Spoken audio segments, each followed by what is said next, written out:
What if the loan that's drowning you is the exact same loan someone else used to get rich? Same amount, same interest rate, same day they signed the papers. One of them is buried in payments, stressed every month watching their bank account shrink. The other one is wealthier than before they ever borrowed a single dollar. That is not luck. That is not connections. That is not some insider secret only available to people with expensive accountants. It is one number. One specific number that changes everything about how debt works in your life. And here is what nobody tells you.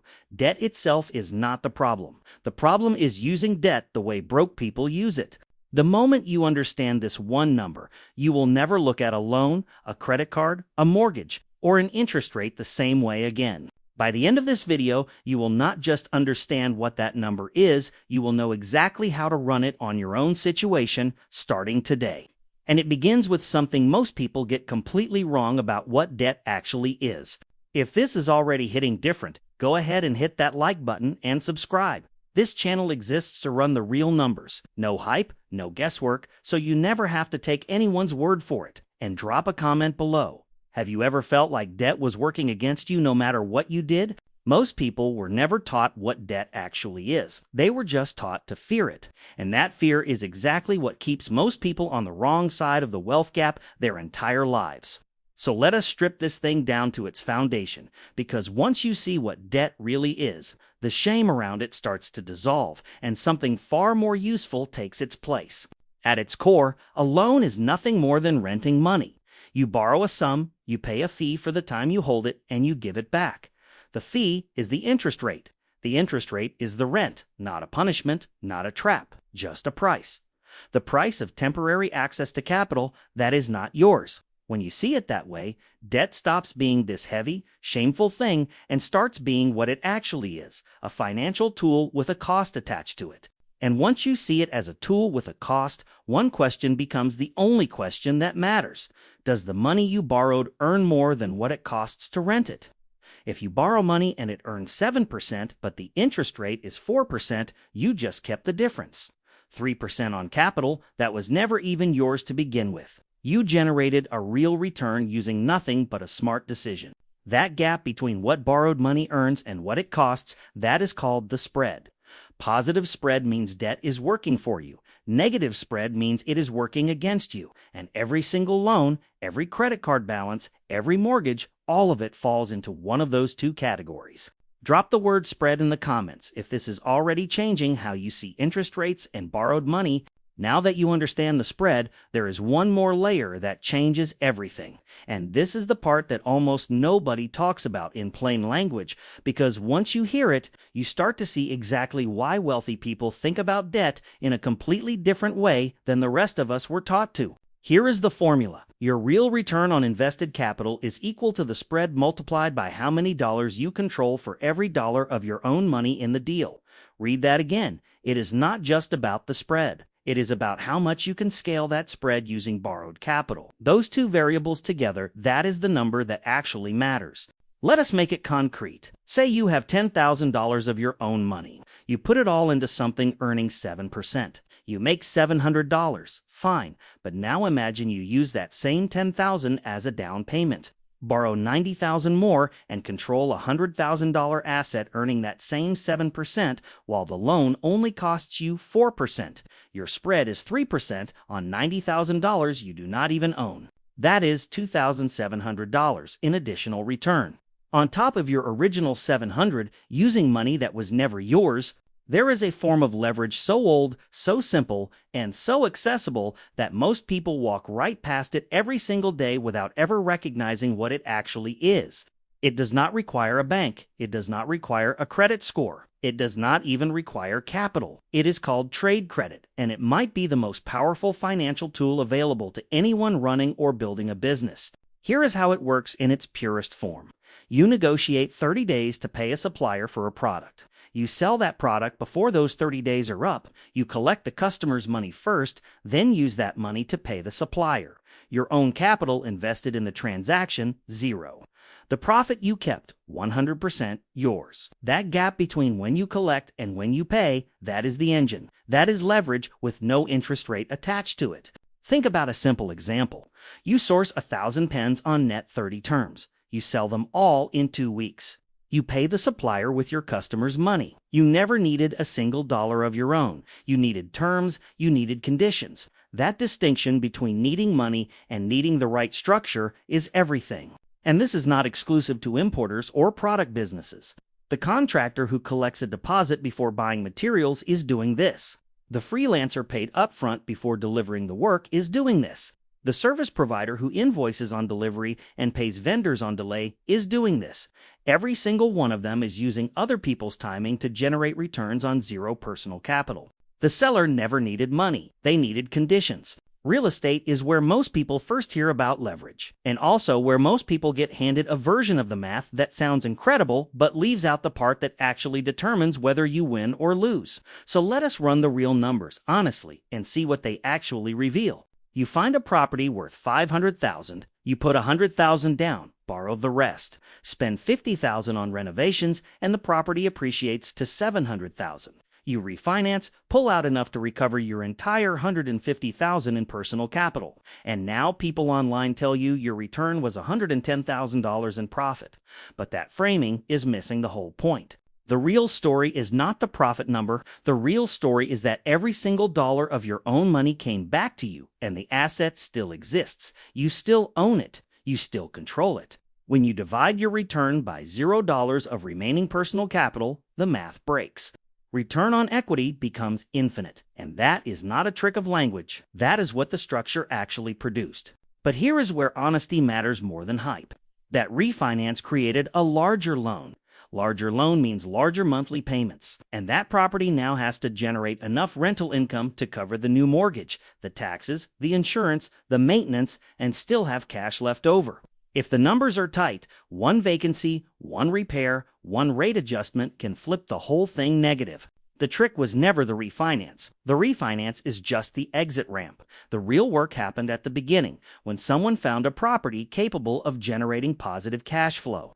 That is the foundation everything else is built on, and most people skip it entirely. There is a strategy used at the very top of the wealth pyramid that has a name so blunt it almost sounds like a joke. It is called buy, borrow, die. And once you understand how it works, you will never look at billionaire tax bills the same way again. Step 1 is you acquire assets, stocks, real estate, business equity, assets that appreciate over time. And then you do something that feels completely counterintuitive. You never sell them.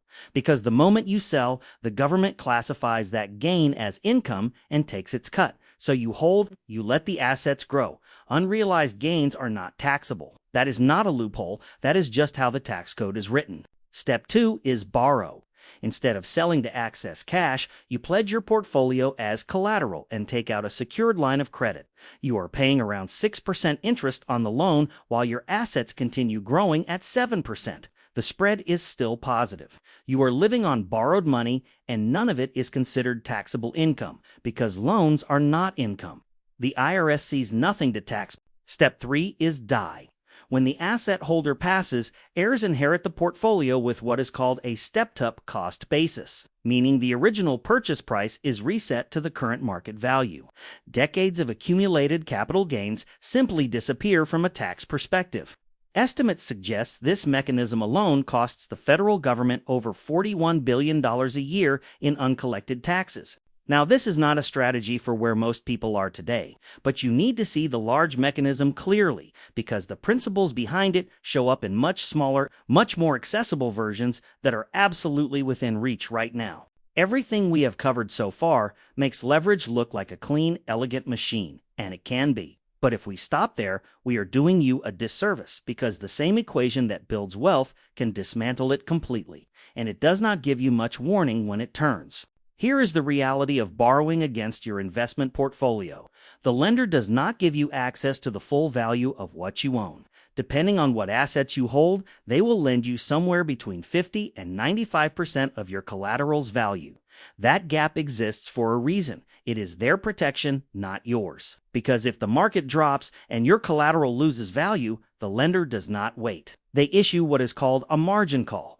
They want more cash deposited immediately, or they will start liquidating your positions to cover the loan, often at the worst possible moment, locking in losses you might have otherwise recovered from. This is the dark side of leverage that nobody puts in the highlight reel. The multiplier does not discriminate. A positive spread builds faster than most people imagine. A negative spread destroys faster than most people are prepared for. And then there is short selling, the most extreme version of this risk, and one worth naming clearly so you recognize it and walk the other way. When you buy a stock, your maximum loss is fixed. You can only lose what you put in. But when you short a stock, you are betting it will fall. If it rises instead, there is no ceiling on how much you can lose. Theoretically, unlimited downside. That is not investing. That is a different category of risk entirely. Leverage is a tool, and like any powerful tool, what matters most is knowing exactly when not to use it.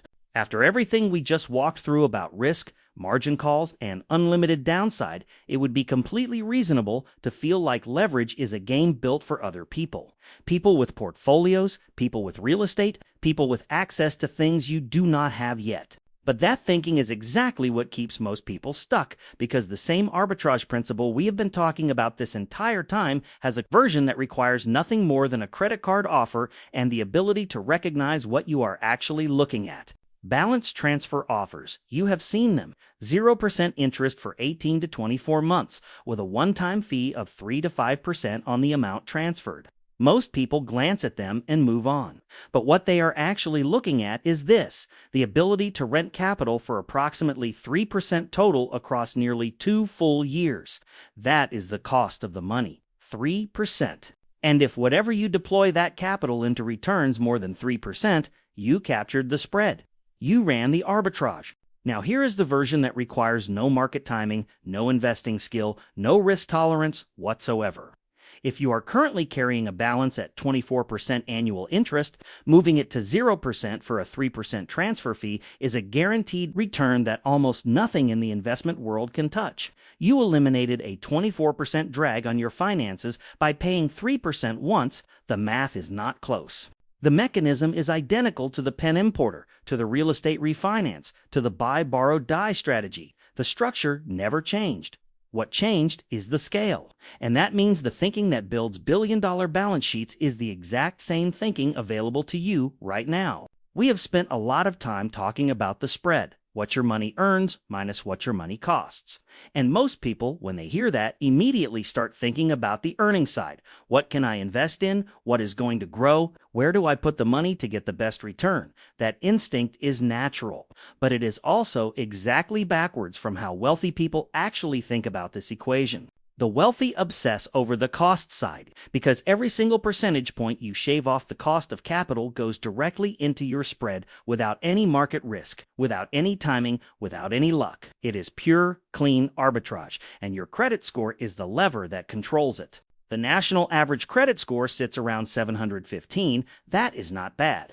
But the difference between a 715 and a 780 is not just a number on a report. It shows up as a lower interest rate on your mortgage, your car loan, your business line of credit every single time you borrow money for the rest of your life.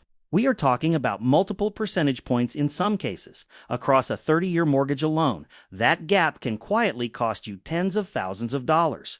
Not because you made a bad investment, because you were slightly more expensive to lend to. Wealthy people do not have access to a secret bank. They have access to cheaper money because they made themselves cheap to lend to. They became low-risk borrowers, and the market rewarded them with lower costs, which protected their spread on every deal they ever ran. And here is what makes this different from every other wealth-building lever we have. This one is almost entirely within your control. Everything we have covered, the spread, the float, the balance transfer arbitrage, the cost of capital, the credit score as a leverage tool, none of it means anything if it stays abstract. So let's make it real, and let's make it actionable. Starting this week, the first move is the simplest one. Pull your credit score. Not next month, this week. You cannot manage what you cannot measure, and your score is the single number that determines what every dollar you borrow will cost you for the rest of your life. Every point you move that number upward lowers the rent on every future loan, mortgage, business line, auto financing, all of it. The second move is for anyone sitting on high-interest debt right now. If you are carrying a balance at 18, 20, 24%, you are already on the wrong side of the spread. You are the one paying the arbitrage, not collecting it. A balance transfer to a 0% offer with a 3% fee flips that equation immediately. You stop hemorrhaging and start controlling. The third move is for anyone who sells anything or runs any kind of business. Start engineering the float into every transaction you touch.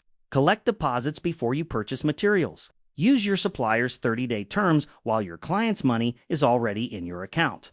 Every time you structure a deal that way, your personal capital in the transaction shrinks and your return on that capital grows. And underneath all three of these moves sits the same question.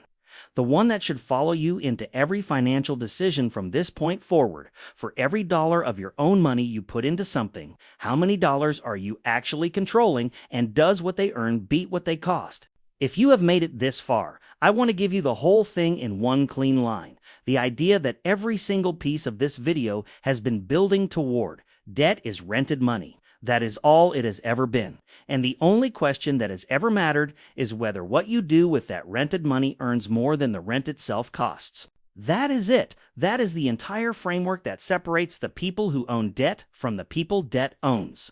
Think about how most people approach borrowing. The goal is to get out as fast as possible, pay it off, close the account, feel the relief, and that instinct makes complete emotional sense because nobody taught them to ask the next question. Nobody taught them to look at the spread. Nobody showed them that the same loan at the same interest rate, used differently, is either a trap or a tool, depending entirely on which side of that equation the return lands on. Wealthy people do not rush to pay off low-cost debt when that capital could be generating more somewhere else. They look at the cost of the money, they look at what the money can do, and they make a calculated decision about whether the spread is worth running. That is the mindset shift. Not reckless borrowing, deliberate, structured, spread-aware capital deployment. Same loan, same rate, two completely different financial outcomes. The only variable is the question being asked at the beginning of the decision. Broke people ask, how fast can I get rid of this? Wealthy people ask, how much can I control with this? And what does it cost me to hold it? You have been asking the wrong question your whole life, and now you know what the right one sounds like. If you made it all the way here and something shifted even slightly in the way you see debt, leverage, and the cost of borrowed money, then you are exactly who this channel was built for. This is not about theory. This is about running the actual numbers so you never have to take anyone's word for anything. Every video we put out is designed to give you the math, the mechanism, and the mindset, and let you decide. If that is what you are looking for, subscribe right now and turn on notifications so you never miss when we drop something new. Comment, I run the numbers below. If this video changed the way you think about borrowing, I read every single one. And if this resonated, hit the like button. It takes 1 second and it tells us to keep going deeper on content exactly like this. The next video is already on your screen. It takes everything we just covered and shows you the scalable version, step by step. Do not skip it.